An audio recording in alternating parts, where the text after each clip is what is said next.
What does a vegan zombie eat? Oh, we're still doing this. Yeah. I don't know. What does a vegan zombie eat? Grains. Uh, what does a plumber Oh. zombie? What does a plumber zombie work on? I don't know.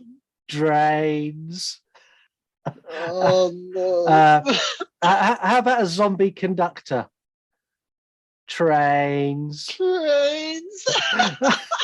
A zombie construction worker? Are we still going? Cranes. Oh my God. And what does a zombie listening to this show suffer with? Pain. Get a little bit of gasoline. I'm gonna make it burn. I'm gonna make it burn. Let's go. You are now listening to the You Run podcast, the only horror movie review podcast completely run and controlled, not by me and Mark, your hosts, but by you, our listeners. Hey Scoob, we're on the radio, bro. You wanna die tonight? Zoinks! You choose the movies. You score them. You review them. You do it all. Because after all, this is not our show. This is your show. I'm your number one fan, Mr. Man. It's not perfect. It has its problems. The You Run podcast. It was just weird. I don't know. I guess like a weird thought. The You Run podcast. Bitch, you better not forget about me. Don't you ever forget about me. Hey, this is Naomi Grossman, best known as Tucker from American Horror Story. Hi, it's Imitation Dave. Buddy, you son of a bitch. Just make sure you fucking listen. This was fucking incredible. He's the one you need to blame. Get a little bit of gasoline. I'm gonna make it burn. I'm gonna make it burn. Let's go. I'm gonna make it burn. I'm gonna make Hello, it burn. welcome to the You Run podcast. My name is Scott, and Mark is having a drink of his beer, so we'll wait for Mark. It seems like he always timed this really badly with my introduction. Hello. Yeah. Should we? Let's start again. Hello, my name is Scott. Welcome to the You Run podcast. Hello, I am Mark, and welcome to also the You Run podcast. Yeah, there we go. Okay. Each week, me and Mark bend and buckle to your will, and we review the movies that you choose in our movie polls. You pick the movies. You also review them. You get to have your own podcast without the stress or hassle of recording or editing or promoting or anything else like that. We do this podcast for you, but you get to run it. Because of that, I think you're getting a really good deal, and me and Mark are getting the bit of a rough ride. So I want you to do me do me a favor. Tell a friend you listen to the You Run podcast and you like it, and tell them to go and listen to it. Also give us a 5-star review on Apple or Spotify, because that really, really helps push the show forward.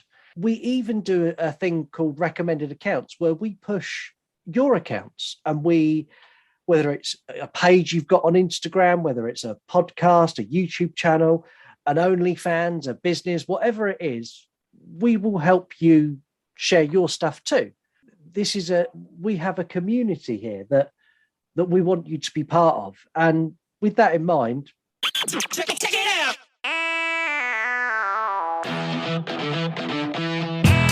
it's that time of the week. It's time for Mark to recommend an account.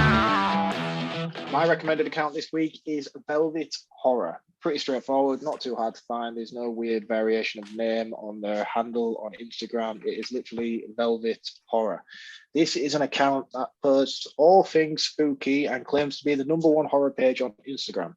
And to be honest with you, some of the videos they do post are pretty strangely terrifying. They do all sorts of weird edits and creations, and as well as memes and stuff like that. But I mean, the real draw for me is the strange, creepy videos that they post. The short, the brief, and 90% of the time, they're wildly entertaining. So if you don't follow them already, please check out Velvet Horror.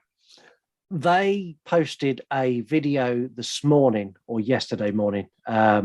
And as you and the listeners know, I get up really early. So we're talking 4:30, and I've got up and I've started scrolling. I saw a video, and this video is in a in an old abandoned building, and they poke their camera up through a void in the ceiling, and they have a look around, and nothing happens. And then they spin the camera around, and I was expecting a jump. Even at that early in the morning, I was expecting it, and nothing happened. I was like, oh, okay, well, it's just a video where they're like having a look around. Then they spun it back round, and this fucking thing just screamed at the camera. I woke Lisa up and put Lisa in a foul mood. So thanks, Velvet Horror. Yeah, don't watch these videos first thing in the morning or last thing at night. No, it's definitely no good for you. I'm really happy today. Really happy today. A decade after we first met, a man on a hunt for a Twinkie, a boy with lots of rules, and two sisters on their way to an amusement park, we finally get to hear those immortal words one more time. It's time to nut up or shut up. Welcome to Zombieland. Life is about more than just survival. We were a family. Dysfunctional, sure, but what family isn't? Merry Christmas! What would you like, little girl? I'd really like for you to stop calling me little girl. But do you know what I would like? I don't give a shit what you... It felt so good to be on the move again. Whoa! Oh my God, I'm so sorry. Hi, I'm Columbus. Madison. This is Tallahassee. Hey, Poplart. Is this your dad? Oh, whoopsie. I forgot the seatbelt rule. Oh, so she knows the rules? I told her just a few of them. 73. Are there more? You're cute. I like it. My sister is gone. She picked up a boy. He's from Berkeley. Berkeley! You don't have weed, do you? Do I look like the type of person that would have weed? I'm sorry. Boom! Yeah? I have nothing against hippies. I just want to beat the shit out of them. We're gonna go get her. We ride it, dog. Start talking. You first. Oh, my name's Tallahassee.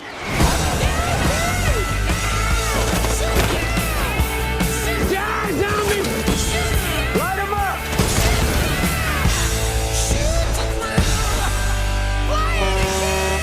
No! That's my ride! Oh, my apologies, little Elvis. Okay, is it me, or does he kind of remind you of... I don't like you. At all. I think you double parked. Or more perpendicular parked. Hope we don't get a ticket. What is going on here? What? Hello, everyone. Am I hallucinating? The movie starts with a recap of what's been happening in Zombieland for the last decade. They explain the evolution of zombies, which is great. You've got 3 types of zombies now. You've got a Homer, which is the thick, slow, useless one. You've got a Hawkins, which is named after Stephen Hawkins, and they're dressed a little bit neat. They're dressed a little bit neater, and they can open doors. And the scene they show is it's got an eye scanner on the door, and the Hawkins zombie cuts the eye out of the man on the floor and uses it to get in the door. Yeah, she has it in her mouth and then opens her mouth against the scanner. And I thought this was brilliant. This was my favorite of the 3. Yeah, really, really, really good. And then you've got the ninjas, which are the sneaky ones. You don't hear them come in and they get you. After this very brief recap, we get the best opening scene of a movie. I bought into this fully. There's Metallica playing, there's guns, there's explosions, there's zombie kills, and this scene is fucking amazing. As they arrive at the White House and storm the White House. So I wanted to ask you, which one do you prefer for terms of opening? I mean, you've got, I can't remember what the Metallica track is in this one, but in the first one, you've got For Whom the Bell's Tolled, which is amazing. Like, I absolutely love that scene. And then in this one, you have a similar thing. Which of the 2 do you prefer? I like this one more purely for the fact that I already know and identify and love all of the characters. So I know what their personalities are like in this opening scene, and I really like that. Yeah, I still think for me it's the first one. I think because of the first time I ever saw it, the first time in the first film, when they do this sort of opening montage, if you will, it was fucking phenomenal. And I'm not taking anything away from this second one, but I don't think it held the same sort of impact for me as it did when I first saw it. I was like, wow, this is something special, you know? So yeah, this scene I thought was great. They're they're storming the White House because they've decided that's where they're going to live. And they take the White House and they move in. And you get the impression they've been there for quite some time. That this has become their new life in the White House. Yeah, you get a sort of almost montage section, if you will, of them decorating and stealing valuables and all the rest of it. And at one point, Woody Harrelson even pardons Wesley Snipes for one reason or another. Did you catch that? And did you understand why they did that? Yes.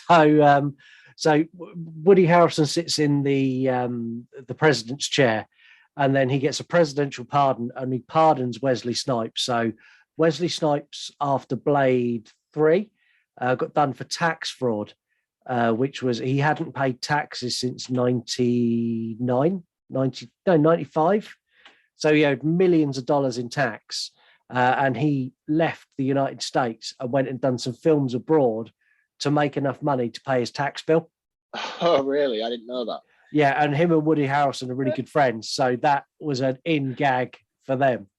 Oh, right, I see. That makes more sense now. I like that. I thought it was funny. I just didn't quite understand the context of it. Could you imagine Wesley Snipes watching that if Woody Harrelson hadn't told him? He must have cracked up. But that's amazing. I have to feel that this was Woody Harrelson's input on this. Yeah, definitely. And there's so much in that White House sort of montage. So in the White House, in the background, they've got space suits that they've obviously stolen from the Jeffersonian Museum, which is just down the road. And they've got all these weird and wonderful things. And you get a scene with Woody Harrelson where he's dressed up as Santa. And he turns around to Little Rock and goes, so what do you want for Christmas, little girl? She's like, I want you to stop calling me little girl. Oh. And then Columbus sits on his lap. He's like, what I want for Christmas. He's like, I don't give a fuck what you want. And throws him on the floor. It's good to see the dynamic between the two hasn't changed in the 10 years that have passed between these films. Yeah, and these genuinely are. They are 10 years apart in the story and 10 years apart in real life. So they have all aged 10 years, which, again, I thought was brilliant. It all starts going a little bit wrong. So Columbus is with, what's her name? I can never remember her character's name. No, I do this a lot as well. Wichita, that's it, yes. And he proposes to her with a massive diamond, which is actually the Hope Diamond, which, again, they've put a lot of work into this because the Hope Diamond is kept in the Jeffersonian Museum, which is like 2 minutes down the road from the White House. So they've made it factually correct. They would have been able to go and raid the Hope Diamond for this scene. He proposes to her and she's less than thrilled. Yeah, and Columbus being Columbus with his awkward demeanor that he has, he says, oh, it's okay, don't worry, we'll just sleep on it and we'll deal with it in the morning. Yeah, so you've got they're having issues and you've got Little Rock has had just about a fill of Tallahassee and she wants to have her own life and go and meet people her own age. Yeah, they seem to have taken on this father-daughter dynamic at this point. Yeah, and I don't think she likes that dynamic. No. She just wants to live her life and go and find people her age and find love because everyone else has got love, well, apart from Tallahassee. And then we get the departure where a combination of Little Rock being annoyed and the proposal, they both leave in the middle of the night, just get up and fuck off, stealing Tallahassee's car, the Beast. Yes, he is not too pleased. No, he's really not. And they leave the shittest note ever. It's so bad. It's like, we had to go, bye. Yeah, you'd be, after 10 years together, traveling the country, surviving all of this, you would feel a little bit deflated being left with that. I would want more. Yeah. We cut to them on the road where they pick up a survivor named Berkeley. I hated this guy instantly. The second I saw him, I was like, I don't like you. No, he's a typical stonery hippie dick. It's the only way I can think to put it. Yeah, he is. And we get told that a month has now passed as Tallahassee and Columbus are scouting out a mall. They're basically going looking for stuff. Tallahassee's flying around on a Segway, and he's like, "It's been a month, man. You need to get over this and just get on with your life." and we meet Madison, and she is the absolute best thing in the world. We do, but before we meet Madison, we get our first introduction to Zombie Kill of the Year. Yes, we do. Yes, we do. And this is something that comes back from the first one, which was Lady Sister something or other who drops a piano. Yeah. This time around, we get the Combine Harvester, which was absolutely fucking epic. Yeah. And I love this. I love this kind of that it cuts off and does that. And I love the fact they don't explain how they know that's happened. No. There's one thing this film does very well is the way it cuts away from these moments to take you on a completely different path, narrated by Columbus. But as well as these moments, we still have the imagery popping up of the rules and stuff like that, which is, you see it in other films, but I don't think any of them execute it quite as well as this one does. No, they get it spot on. And yeah, we'll come back to the actual Zombie Kill of the Year later, which is the best zombie kill ever. They meet Madison. How would you describe Madison? Have you seen Mean Girls? Yeah. So you're familiar with the term plastic. Yeah. She is the basic epitome of what a plastic is. And she's so good. Like when she first meets Tallahassee, she's like, "Oh, hi, Paul Marc." But what is it, Paul Blart Mall Cop? Paul Blart Mall Cop on his segue. I have to be honest, because I remember seeing this. This is only the second time I've seen this since it first came out, because I for one reason or another, I walked away from it so disappointed. And I think she was one of the main reasons behind it. I just didn't connect with her character at all. But for some reason, this time around, I just fully embraced it. I loved her. I thought she was phenomenal all the way through. So funny. And they do what anyone would do. They take her home. They take her back to the White House, where she does something that literally had me rolling in laughter. She goes for a tour of the house of Columbus, and she tries to seduce him, and he's going, "Oh, no, I'm not too sure." And she's like, "Look, I've been in that fridge for 5 years without sex. We're either doing this or I will go and I will do the old guy." Yeah, it was relatable. I get it.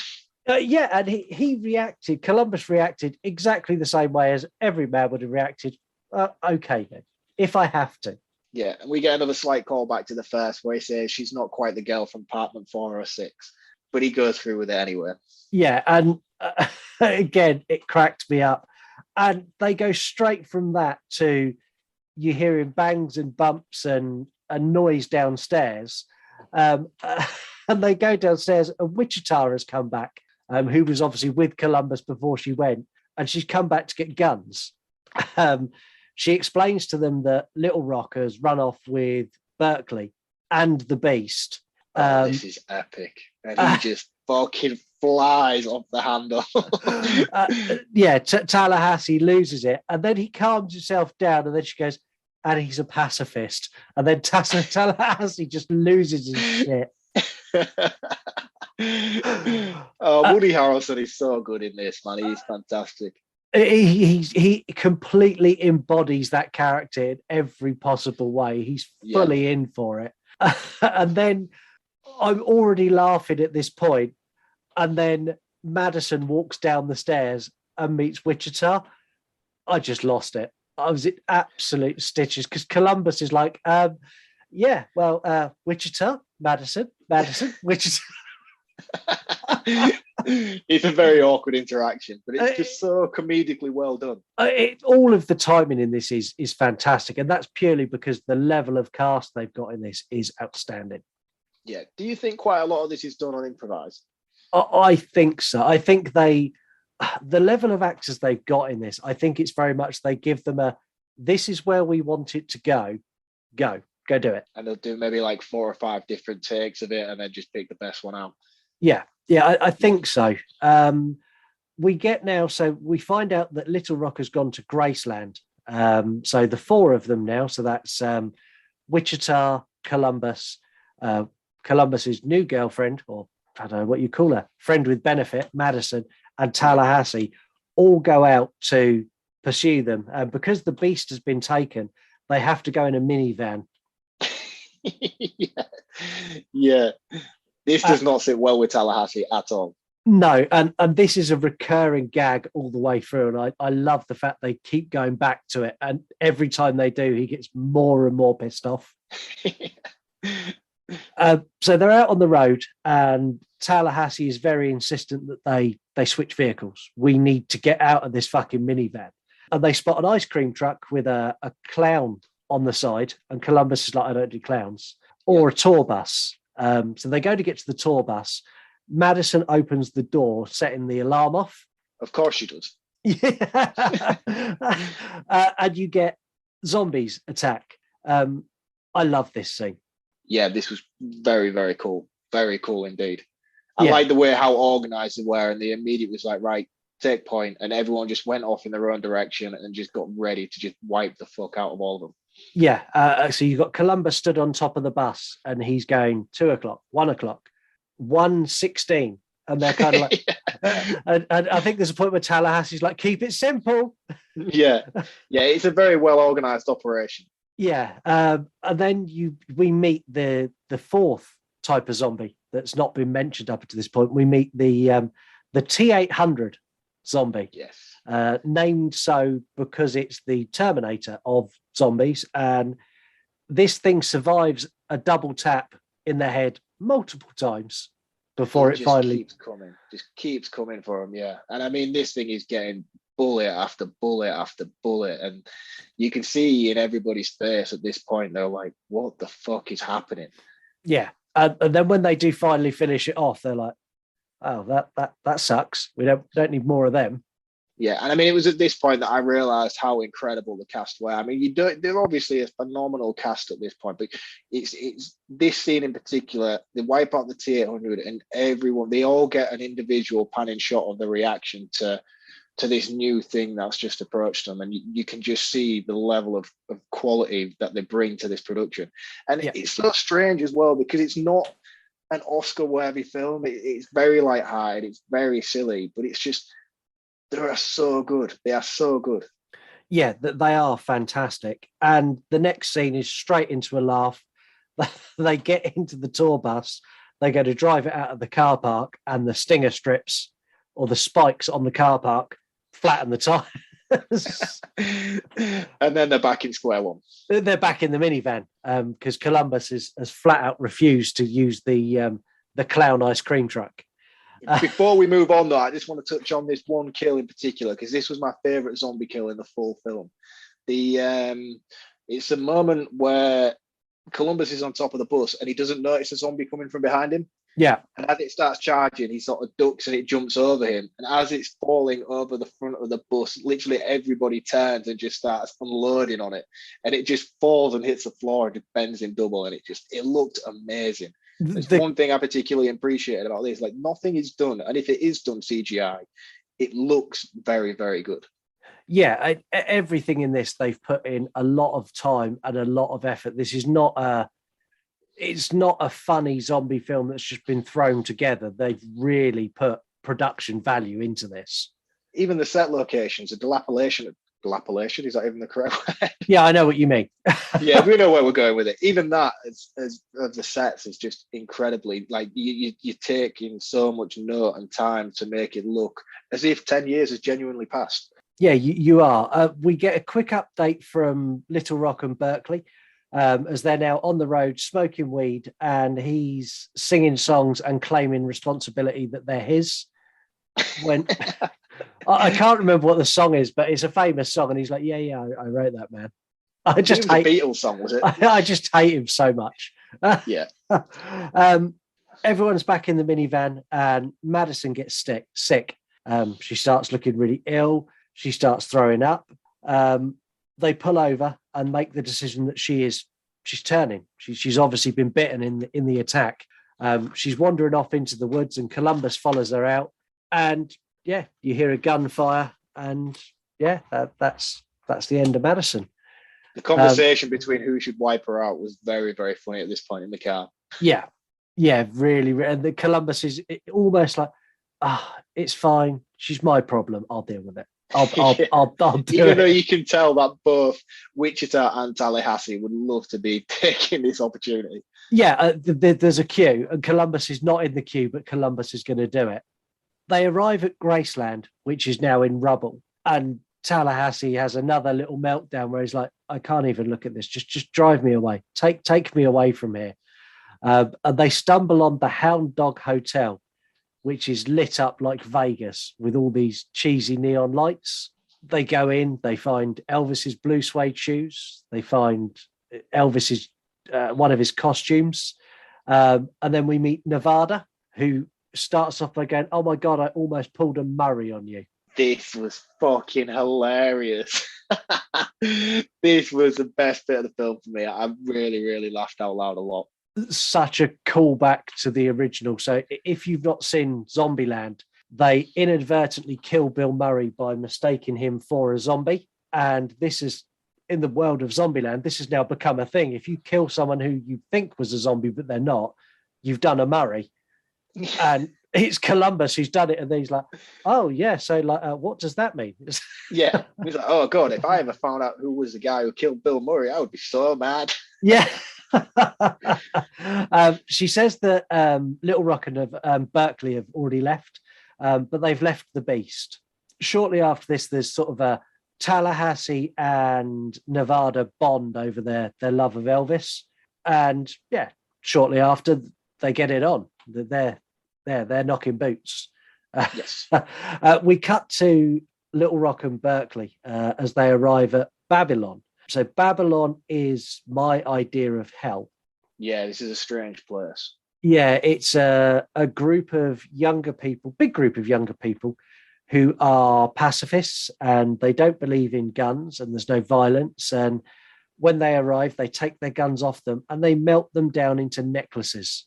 Yeah, I mean, let's not sugarcoat this. In a world where there is a zombie apocalypse, these people are fucking idiots. Yes. Oh, yeah. yeah, they are. But stupidly, that is a believable scenario in the world we live in now. 100%. Yeah. Yeah. We get these freaks everywhere as it is right now. It's not too hard to believe that this would actually happen. No, definitely not. From here, we get, I've got it down in my note as the doppelgangers. Yeah, I've got parallel universe. I thought this was great. See, this was another thing that annoyed me along with the Madison thing the first time I watched it. And I just, after this watch, I don't know why, because it was fantastic. Yeah, we meet Albuquerque and Flagstaff, who are the mirror image of Tallahassee and Columbus. So you've got Flagstaff, who's got commandments, and Columbus has got rules. And Albuquerque and Tallahassee are just two alpha cowboys. males, if you will. Yeah, two cowboys who are very much. I mean, there's a bit where they both at the same time go, "I don't like you." Yeah. Yeah, I really like the commandments and the rules off that they both have, where they're both so polite to each other that they don't want to offend one another by saying whose is better than what and whose is worse and whose, that kind of thing. Yeah. And it's the whole awkward, nervous, geeky vibe that they both give off as this conversation unfolds is very funny. But the rules are exactly the same as well, just worded differently. Yeah. It's like rule 7, it's this, and then just like commandment 95, and it's exactly the same. Exactly the same. They all kind of have this awkward hangout for a while where they're all playing nice, but they all quite openly dislike each other before we get the T-800s attack the building. This bit's great because you've got Tallahassee and Tallahassee's going, "It's all right, me and Columbus will sort it." And Albuquerque and Flagstaff are like, "No, we'll sort it. We're going to do it." And Tallahassee's response is like, "Okay, fine." He literally backs down straight away. "Yeah, okay, off you go." Yeah, and Columbus's response is, "They've forgotten rules, so and so. Never be afraid to ask for help." Yeah, but they're very much like, "We're going to do it." And Tallahassee's like, "Well, fine, enjoy." Yeah. and Tallahassee and Columbus literally watch from the window. We have the fight scene, which again, I thought this was great, where they're fighting each other. Flagstaff and Albuquerque both get bitten after they've killed the T-800s. They come back in and they're starting to turn. and then we get them fighting their mirror image. And again, I fucking love this. It's so funny. And Tallahassee just gives Columbus an unintentional beat down in this section as well. Yeah. Every time is a swing and a miss, and he just whacks Columbus constantly. Yeah, and this bit ends with Tallahassee killing Albuquerque with the guitar. And then after he's done it, he looks straight at Columbus and goes, "Zombie Killer of the Year?" Did you notice a callback to that, though, with the banjo kill? Yeah. From the first one, where he slid under him, but only this time, because it's a T-800, he also slid under him as well. Yeah. Again, all these little details are just so good. Yeah. So much thought has gone into it. There are not many films of this style, of this quality. Barring Shaun of the Dead. I think Shaun of the Dead is the only one that you could put in a similar sort of bracket in terms of attention to detail. Yeah. Yeah, and there's literally nothing else that gets it. But this is where we get Columbus go, actually, no, that's not Zombie Killer of the Year, but I'll tell you what is. Yes, we have the Leaning Tower of Pisa kill. And this is so over the top ridiculous. I don't know why this is even happening. They literally, I can't remember, is it? Does he lure them into a certain position? I can't remember. Yeah, so you've got an Italian man who stood there with cardboard cutouts of what looked like his Italian family. That's correct. Yeah. And he's basically going to the zombies, come on, we're very tasty, we're Italian, you really like us. And then as they get close, he slips away as they attack the mannequins or cardboard cutouts. He walks around the back of the Leaning Tower of Pisa and just starts pumping it up with a car jack. I was going to say, this is nothing more than a car jack, and he manages to topple the entire Leaning Tower of Pisa with it. But he topples the Leaning Tower of Pisa to kill what? Four zombies? It's the most overkill ever, but it's so good. So good. So after Zombie Kill of the Year, we get the Albuquerque. No, we don't. We get Columbus, Tallahassee, and Wichita are all going to go back on the road there. They're going to Babylon. You get the girl whose name has escaped me, Nevada. She's not going to go. She's going to stay. She's happy where she is. And they get back on the road and Madison's back. And at this point, I was so happy. Yeah, I didn't see this coming at all the first time around either. No, so they're driving along and all of a sudden the clown ice cream truck pulls up next to him and Madison going, hi. And the look on everybody's face when they see her is like, oh my God. Yeah, because this is just at the point that Columbus and Wichita have started to bond again, and you feel that their relationship is gonna come back, and then Madison just comes in like a demolition ball. Like, hi, I'm back. And it turns out that she wasn't turned into a zombie. She had an allergic reaction to a bag of trail mix that she was eating in the minivan. That's why she started going all weird. And then everyone looks at Columbus like, well, hold on, you shot her. Oh yeah, and she's like, oh, I'm so grateful you shot over my head. I'm like, what are you even talking about, woman? He left you at the side of the road. If you were genuinely concerned about him shooting over your head, why did he leave you when you was having an allergic reaction? But again, the way so you've got the dynamic of the main cast and the way they use Madison to manipulate that dynamic and make it more awkward for these characters that have known each other for a long time is beautiful to watch. Yeah. So, it's a very clever narrative, I think. Yeah. It keeps everything from feeling too stagnant and repetitive.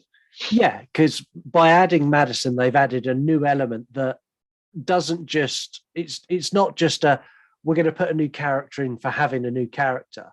They've put a new character in to completely pull apart the dynamic of the characters they had previously. Yeah, I mean, I was a little bit saddened to see Little Rock take more of a backseat in this film. Feels like she's been hangovered, if you will. The way she's just sort of not in any of it all the way through until like sort of maybe a couple of scenes in between and more towards the closing act. Yeah, well, she's in it now. So they all arrive at Babylon. They go in. Tallahassee very reluctantly allows them to take his guns, and they find Little Rock where she's happy. She's there. She's sat round like a fire pit on the top of this really tall building, smoking weed, and she's happy as you could be. Tallahassee then has a manly man moment and goes, look, you're all going to be happy here. I'm not. I'm a lone wolf. I'm going to go out on the road. I'm going to go and I'll come back and visit. As he's leaving, the strange hippie commune in the big tower are letting off fireworks. And they light up the fields next to Tallahassee where there is an army of T-800s.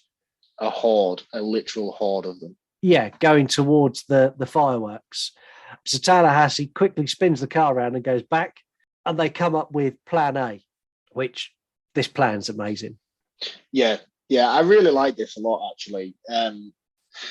Considering they have no weapons, it's a very creative way to try and take these down. Yeah, so they come up with the idea to use the fuel lines from the biofuel tank they've got and basically make a kill box. So they're going to drop part of the wall and let them come in, get them all where they're surrounded. They light the fuel line, so they've got a pen of fire, and then that'll explode the fuel tank and kill them all. That's the plan. And to an extent, it works. Yeah, I just don't think they was prepared for the sheer volume of no T-800s that turn up. No, so they do the big explosion, and like as the dust settles, they're like, yeah. And then they kind of go from yeah to oh shit. And you've got now the main force. So you've got Little Rock's back, and all four of them are stood on this platform, surrounded by zombies, and they all kind of look at each other and accept that this is the end. This is them done. And I'll be honest, there was a point first watch on this that I was going, they wouldn't, would they? Yeah, but it's very similar to what they did in the first one, where Columbus and Tallahassee were in the little similar sort of clown car little tent box thing that they were in the first, and they had the mass shootout and they're getting attacked relentlessly, and it's literally almost swarming over the top of where they're at. And even in that first one, I thought, do you know what? I think there might actually be dark here. Yeah. And again, if they'd have gone dark with it, I think I'd have gone with that, because I would have done as well. Yeah, I would have appreciated the balls on it.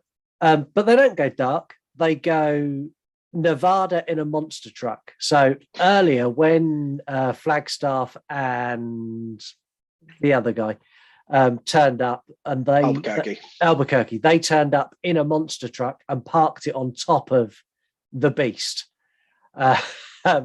When Tallahassee and that went back on the road, Tallahassee tried to drive the monster truck and couldn't drive it, so I had to take the minivan. He crashed it, so he took the minivan.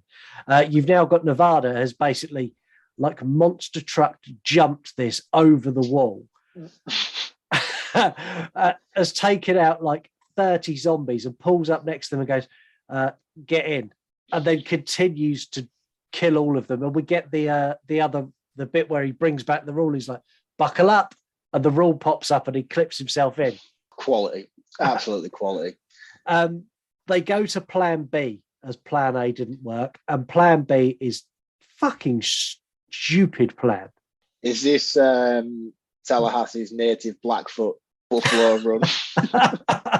Yeah. Yeah. I mean, I liked the monster truck scene though. Before we move on, I was really impressed by that because it looked so good. Like, I was, given the scale of it, I was expecting a World War Z. Do you know how World War Z zombies are just like massively piling CGI mess? Yeah. This looked incredible. Like, it genuinely looked like it was done with actors on a set stage, with wires, if you will, getting pulled and thrown left, right, and center. It didn't look, I don't know, it didn't look CGI to me in the slightest. No, it doesn't. And it's the quality of how they made this scene look, and in fact, all of the scenes, it is a really good, strong movie. Yeah. Visually strong movie. But Plan B is not so good. Plan B is a very silly idea. But Plan B consists of Tallahassee telling a story that he's got Native American blood in him.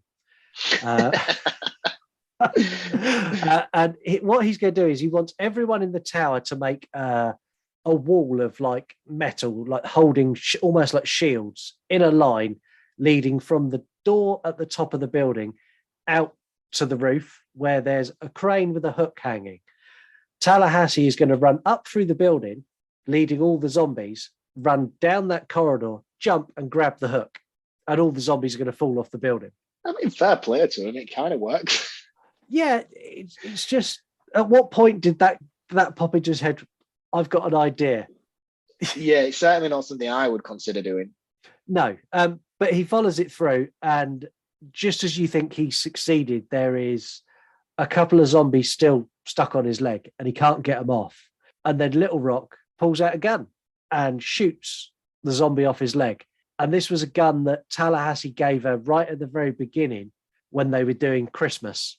Yes, an Elvis Presley gun. An Elvis Presley gun. And then you have this, it goes from this horrific, oh my God, scene to him going, you kept it. She's like, of course I kept it. It's the best Christmas gift ever. Which when she got it, she's like, fuck you, man. I don't want another gun. Yeah. And it takes it all full circle. And you get, as far as I'm concerned, this movie gets the perfect ending.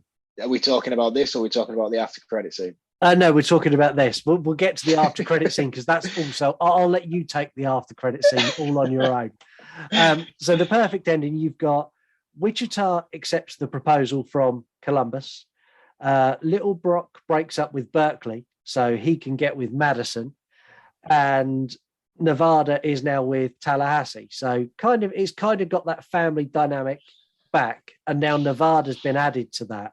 And it ends with them all back on the road driving off, and Columbus narrating, going, well, we always wondered where our home is, and our home is here. It's all of us together. It's family. So he does so many things throughout this film. I'm like, oh man, why do you say things like that? And this was one of those moments for me. Yeah, but it's done on purpose. It's done deliberately. Yeah, you see, I'm one of those people though. Do you know when you used to watch, I know it's not on TV anymore, but you know, like X Factor or that kind of thing, and you get them really awful acts on that are so embarrassingly bad that you literally can't watch it. You have to get up and leave the room. Some of the stuff he says in these films, I literally have to get up and walk away. I'm like, oh God, man, what are you doing?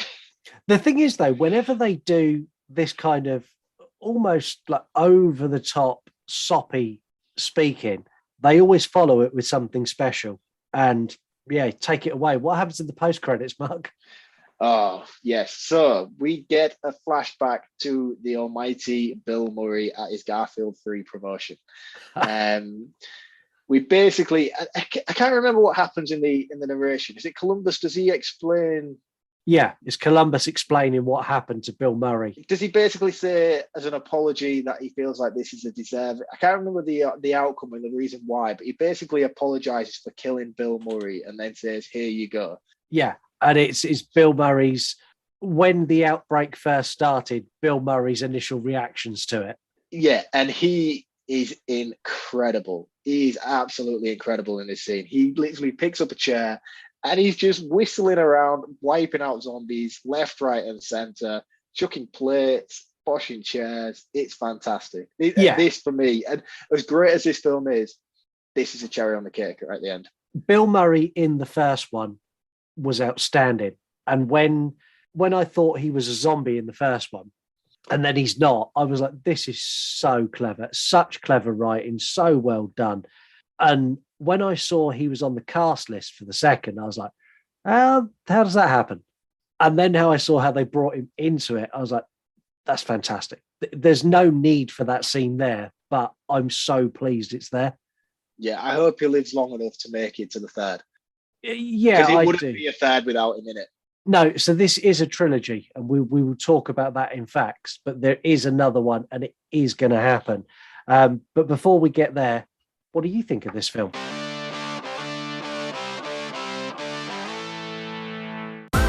We wanted them. You delivered them. It's this week's 3-1 Reviews from the listeners. Horror and sci-fi collectibles from Twitter. First was better. Yeah, I'll give you that. Mark? Yeah, I would have strongly stood by that after before I'd watched this again. But now it's hard not to see these as one film. Yeah, I'll be honest. Yeah, very hard. We've got another one which is almost exactly the same. Seedless Plan 38 on TikTok. Zombieland 1, better. We've got Spoopy Podcast, Batshit Crazy. Office of Pop Culture. Who wanted this? I wanted Everybody this. Everybody wanted this. After I watched the first one, it's all I thought about for years. And then you've got Michael Audrey Myers, 10 years late. No, I don't think it was. No, and yeah, it's not. It's not. Into facts, and I'm going to tell you why it's not now. It's time to find out what you know about this movie and what we know. It's facts. So this was always planned as a trilogy, and it was planned with a 10-year gap between each one. So we got Zombieland in 2009, Zombieland 2 in 2019, Zombieland 3 2029 is going to happen. It's 100% happening. The studio have pushed the director who owns sole rights to Zombieland to do it earlier, even offering him triple his production budget. And his response, true to his creation, is no, it's not ready yet. Fair play to him, man. Fair play. If he's got a vision and he's determined to see it out, then why not? And I think seeing all of these characters genuinely 10 years older really does add something. The fact that it's not set 10 years later, it is 10 years later. Yeah. I think that really adds something to it. I didn't ask you for any facts this week, so there's no facts from you, the listeners. And the reason for that is there is so many facts that I want to talk about that I'm being selfish and I'm doing them. So the story that Tallahassee tells about his Elvis impression and how amazing his Elvis impersonation is, that is a true story. And that is the story of how Woody Harrelson became an actor. Oh, really? Yeah. Completely improvised. What a guy. What a guy. The director openly admits that the pure and sole inspiration for Zombieland was Shaun of the Dead. I mean, if you're going to take inspiration from anything, there's no better place to start, really. Yeah. He didn't have enough sway with the studio on doing the first one to do what he wanted to do as a homage to Shaun of the Dead. In this one, he did, and that's why we got the doppelganger scene. Because we get the doppelganger scene in Shaun of the Dead. Yes, yeah, I like that. Where they walk past each other, and that was a scene that he wanted to put in the first one, and he couldn't because the studio wouldn't let him. And he got it in the second one, and he apparently even messaged Edgar Wright and Simon Pegg to say, "I've done this. I hope you're okay with that." I would have loved to have seen Edgar Wright and thingy take on those roles. Yeah. I mean, obviously, with stature would have been very different between the two characters, Nick Frost and Simon Pegg, obviously, but that would have been very, very cool to see. I'd love to see those two as a cameo in the third. Yeah. Yeah, in character as Shaun and Ed would be spectacular. I know Ed's a zombie, but we could brush over that. It's well, not even so. Wouldn't he even have to have a pivotal role, just as like a background of the two of them walking past, or something like that, or even a zombified version of them both played by the actual actors? That would be fantastic. And Tallahassee has to kill him. I'm 100% in with a cricket bat. Yeah, yeah. And no, but first they need to throw records at him. Yeah. We nearly got a very different Albuquerque. So Albuquerque was cast and set to be played by Ryan Reynolds. Ryan Reynolds couldn't do it because it clashed with his filming of Detective Pikachu. To be honest with you, mate, I'm kind of glad that didn't happen. Really? Yeah, I'm not the biggest Ryan Reynolds fan. I think he's very one note and he is, but I think cheesy for that and bland. Yeah, but for that character, I think that's kind of what that character asked for. Yeah, I don't know. I think it would have just become too self-aware for me. How could you be hating on Ryan Reynolds?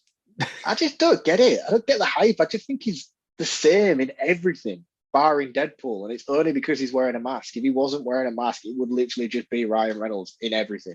This is true. All of the main cast are Oscar nominees or Oscar winners. Even Abigail Breslin, Yep. is it? Yep. What's she getting nominated for? I can't remember, and I didn't write it down, but she has got an Oscar. Sorry, man. That's okay. You're just exposing my poor note taking. But yeah, all four of them are nominated for Oscars. And when you watch the extended trailer that I didn't play on this because it's a lot of just noise at the beginning, it says like you'll get a picture of Tallahassee or Woody Harrelson. It'll go Oscar nominee Woody Harrelson. And it's like Oscar winner Emma Stone. It's like they really ram it down your neck. We've got all of these huge stars, and they're in Zombieland too. Yeah. Only 43 of Columbus's 73 rules are spoken across the two movies. But we still have a third to go. We do. And I think that is why there's 73, because we're going to get some of the others in that movie. Yeah. With that in mind, I asked you to come up with some rules to survive a zombie apocalypse, and I've done the same. So let's find out what we think we need to survive in Zombieland. And why am I alive when everyone around me has turned to meat? It's because of my list of rules. Cardio, the double tap, Ziploc bags, beware of bathrooms, fasten your seatbelt, limber up, when in doubt, know your way out. Don't be a hero. You gotta enjoy the little things. So go on then, Mark. What rules do you need to survive Zombieland? I have gone with always know your exits, sleep in rotation, and set up camp close by to supplies. Yeah. I've gone for quite a serious tone in this because I feel like I would do well to survive a zombie apocalypse. I feel like I watch a lot of Walking Dead, I watch a lot of zombie films, and given current world events, I'm prepared. I'm ready for this shit. Let's do it. Okay. I'm probably not as prepared as you. So my first one is get to high ground. I've got balls are best. Because I think in a zombie apocalypse, you need to have a big set of balls. It's time to nut up or shut up. You can't be hiding and sneaking around. You need to just go for it. And my third rule is never shag a stranger. Why? And what relevance has this got to any? Well, is this just a life lesson that you're explaining here, or is this a zombie apocalypse? It can be a life lesson as well, but there are many reasons not to do this in Zombieland. Number one is if you're sleeping with a stranger, you don't know if they have any diseases, and I'm guessing that medical attention is not, or medical care is not that available in Zombieland. If you get a bout of crabs, you're not going to be able to get rid of that very easily. Can we just clarify that this is that important to you that it has its own separate list to go with it? Yes, it does. Right, okay. I'm just checking. Also, the chances of dying while having sex in Zombieland are fairly high. But more importantly, having sex with a stranger is going to cause you problems. Whatever way you cut that, it's going to cause you issues in Zombieland. I don't know. I feel like we're in a world where you could do what you want and just drive away, with no repercussions. Yes, but you would have crabs. You would have repercussions. Yeah, this is true. I've heard that's not very nice either. I've touch wood. I've never had that, and I have no intention of getting it. My final thoughts for this. So, Zombieland Double Tap embodies mindless fun. It's not even really a horror movie. It's not even remotely scary. But this movie got me smiling from the opening credits where Metallica hit through to further in the film where you've got AC/DC. You've got brilliant kills. You've got explosions. The chemistry between the characters is unparalleled in any other movie like this. It's a brilliant film. I recommend everyone goes and sees it. And I, for one, cannot wait to see how they conclude it in the third one. 8 out of 10 for me. Yeah, I'm going to follow that up with a solid. I'm even going to go a 4.5 out of 5 for me on this. I mean, the first one is a 5 out of 5, no questions asked. This is a 4.5 out of 5. I remember, obviously, before I watched it this time around for the show, not having a very positive outlook on it. I was very underwhelmed by it the first time around. This time, I was blown away by it. I don't know whether it's just aged well or it's just settled better with time, but this feels very much like a continuation from the first. And it is probably best watched like I did in succession. So watch the first one, then watch this one straight on after. and it's a very solid double feature. Yeah, it definitely is. Listeners don't agree with us again. So the listeners, believe it or not, scored this a 7 out of 10. These motherfuckers scored Buffy an 8. What is going on? But Buffy was a couple of episodes ago, and you've still not got over that. You're still not letting it go. I'm riding this through to the final. What's going on? Every episode from this point on is going to be compared to the score of Buffy.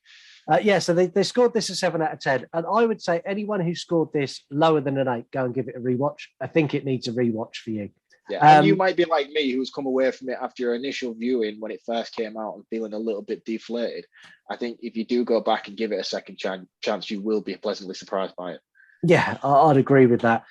Sound off this week, I've given a fair balance. So we've got 2. Murder victims show evidence of having been partially devoured by their murderers. Let's hear your thoughts as you sound off. We've got Zombie Gamer. It's honestly better than the original, in my opinion. Columbus will always be my favourite character. Who's your favourite? Tallahassee, no questions asked. Really? You're followed closely by Wichita, I think. Yeah? I love her dry, sarcastic nature, and I would put Columbus probably third. Yeah, so in the original, it's Tallahassee. In this, it's Madison, hands down. Yeah, you have a big thing for Madison. Madison made this movie. Her comedic timing is better than anyone else's. It's so everything she does is so spot on. And literally every time she opened her mouth, I'd crack up laughing. She's so good. Even just a subtle thing she does, like she says instead of so, she says soy. Soy. And every time she did it, I was literally belly laughing. I was like, that is so funny. And like one of the other bits where they slam the brakes on in the car and she smashes her face on the front dashboard. She's like, "Oh, I forgot rule number 5. Buckle up." Yeah, and then which I was like, "Oh, so you taught her the rules?" And Columbus. I told her a few. She's gone 73. She's like, "Oh." To balance that one out, we've got Spaceman and the Doll podcast. Waited too long to make it, and it's just a rehash of the same old gags. It is, but it is for that reason. It's supposed to be. Yeah. That was one of my problems. I felt it was very repetitive, but it's not. It is repetitive, but it's done in a way where it's different. It's supposed to be like that. Yeah, that's one thing I noticed this time around. It is deliberate rehashing the gags, even to the point that he says it's time to nut up or shut up loads of times. And Wichita turns around and goes, "That's so 2009. You need to come up with a new catchphrase." Yeah. What was it when he left? I can't remember now. I can't. He did come up with another one. And she was like, "Yeah, that's not going to work." Yeah, that's not going to work. He's like, "Well, I'll stick with the other one then." Next week, Mark's excitement is going to be almost at H4 levels as we get to review Child's Play 2. Yes. I've been following this poll more closely than I have any other this season because I have been desperate to do Child's Play 2. We've spoke about this probably for the best part of a year now on how much I think this is the greatest horror sequel. I'm ready for this one. So is this a better horror sequel than H4? See what I've done there? Yeah, I don't know why you would do that to me. No, it's not. We'll all right. We'll cover it next week. We'll save this for next week. Yeah, we'll save this for next week. And we've got joining us next week, Dan, who's the OG Shape 1978. If you don't know who Dan is, go back and listen to Case 2.0 on the True Crime podcast, where we've done the Zodiac Killer. Dan's on that, and that'll give you a taste of what Dan's going to bring. Dan's an incredible guy. He's going to keep you very, very entertained. I can't wait for next week. Thank you, everyone, for listening. I say it every week, and I thank you for listening, but I genuinely do thank you for giving up your time each week to listen to me and Mark talk shit about horror. I mean, you do a lot more work than I do. I literally just turn up here and take a few notes on a film. The work you put into the show behind the scenes definitely goes unnoticed. This guy is very committed. So please like, share, subscribe, rate it as much as you can wherever you can. Spread the word. We really appreciate it. Yeah, and thank you very much for your kind words. I didn't expect that from someone who loves Halloween 4 so much. Mate, please stop. Please stop.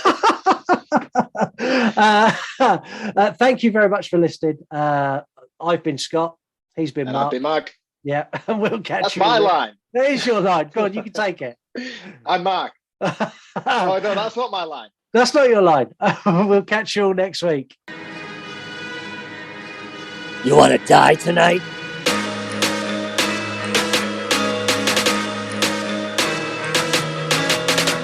Thank you for listening to this week's episode of the You Run podcast. Don't forget to get involved in the show. All you need to do is head to our website, yourunpodcast.com. This is not our show. This is your show.